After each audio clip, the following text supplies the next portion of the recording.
So I got a comment or a question in my comments the other day, and it was such a good question that I decided to bump my other content and talk about it. And we have got, I'm a little glistening today. We have the most amazing 32-degree weather today. And yeah, this is, I get it. Not everybody's in love with it, but yeah, I really love it when the weather's like this. So anyway, so the question was, what are after changing your identity or shifting your self-concept, what are the steps for creating what you want? And so the steps and changing the concept of yourself, your identity essentially, these happen simultaneously. The step is feeling that what you want to create it already exists. It's already available to you. That in itself is a change of self.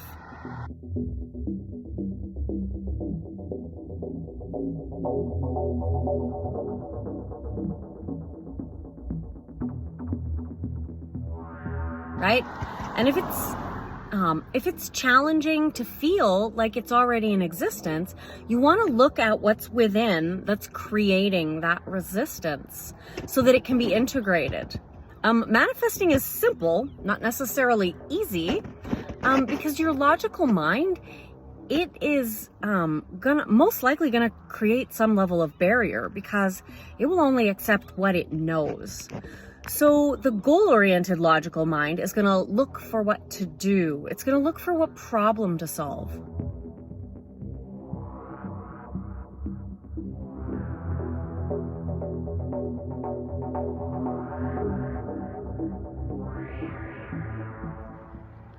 And the more you're identified with your patterns, the more you're living from your trauma patterns, the more that's going to be true, because those patterns are about safety. And so solving a problem and doing things, those are about controlling it, making it happen. Whereas it's really not about doing or controlling. It's really about being.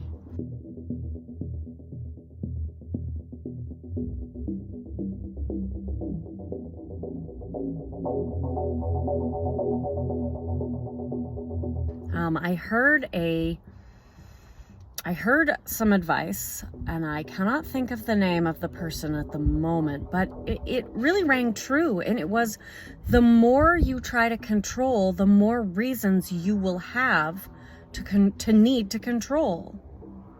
And so it's really important to understand, manifesting, it's not about making something happen. It's about surrendering to receive it. And you do that, and I get it, this is mind-blowing to the ego that cannot wrap its brain around what I'm saying. And so I want you to drop into your body and listen to me from there.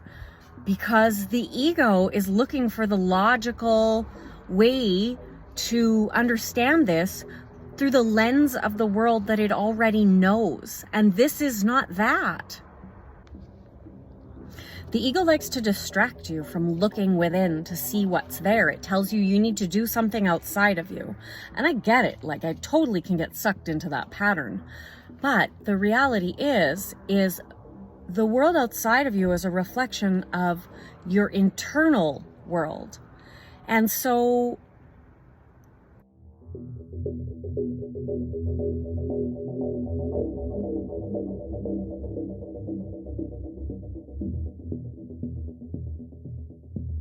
when you want to create something and you're finding yourself struggling, the answer is within.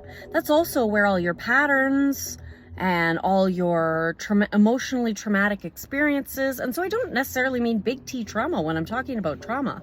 You don't have to have anything necessarily horrendous have happened to you for you to have carried misconceptions about yourself, hurt feelings, unmet needs.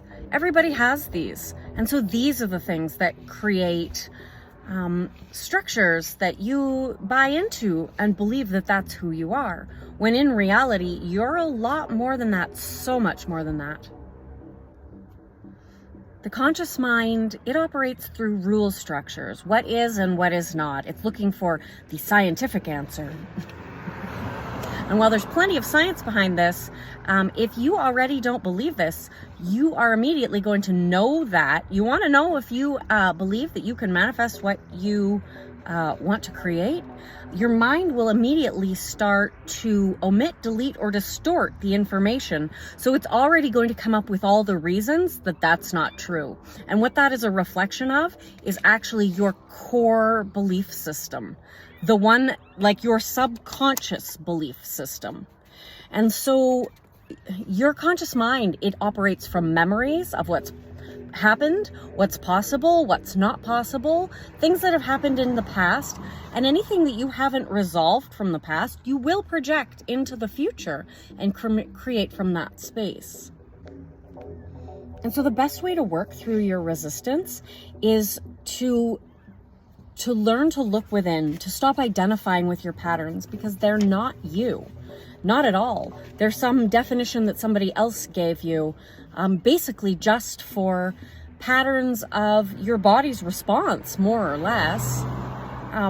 The steps are literally feeling that it's yours. And that's also the steps to shifting into shifting your self-concept, shifting your state of being. All of these things, it's literally just one step. Now, sometimes we need tools to get there. So I don't expect a lot of people to watch this video and then just like, because it's using the tools, it's using methods to get there. It's learning to see the patterns so that you can stop identifying with them. The more identified you are with the ego and body as self, the more challenging this can feel, because that is where all the resistance is held. That the rule structures, only trusting what's known and familiar, identifying with memories of the past, and attaching them to your future results, these are all connected to a deep identification with your body. And when I'm moving through resistance, my mind will literally pop up and with thoughts that tell me like, this getting peaceful and following your guidance isn't going to work.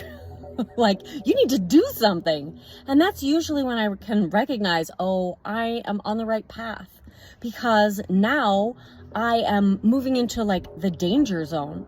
But reality reflects what you feel and experience as real. And circumstances pop up to show you who you're being. They are not a determination of what you can and can't have unless you assign them that meaning.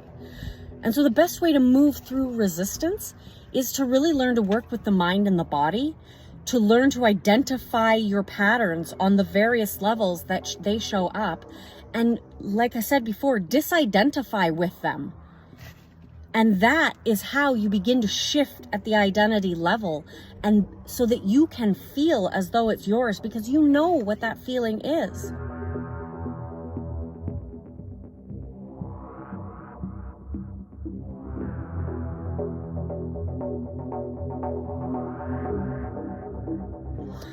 Literally, that feeling is connected to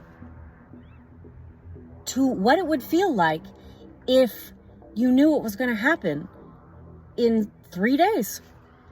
Like, take a moment, drop in. What would that feel like if you knew in 3 days exactly what you wanted was going to be yours? Connect to that feeling.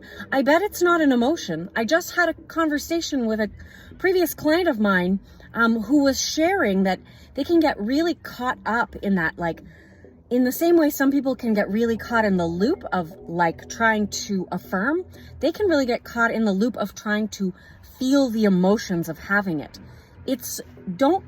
Your emotions are temporary. They come and they go. And so it's not the emotion of having it. Yes, the emotions have power for sure, but it's not the emotion of having it.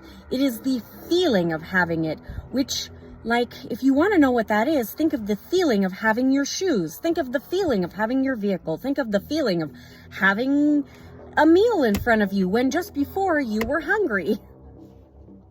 It's a very matter of fact, sort of commonplace feeling. It's nothing that we have to conjure from deep within. You can just come to a relaxed state of knowing, trusting, faith, conviction, whatever you want to call it. And from that place, you've already shifted your identity, because you're no longer identifying as the person that has to struggle, that has to jump through all these hoops to get it.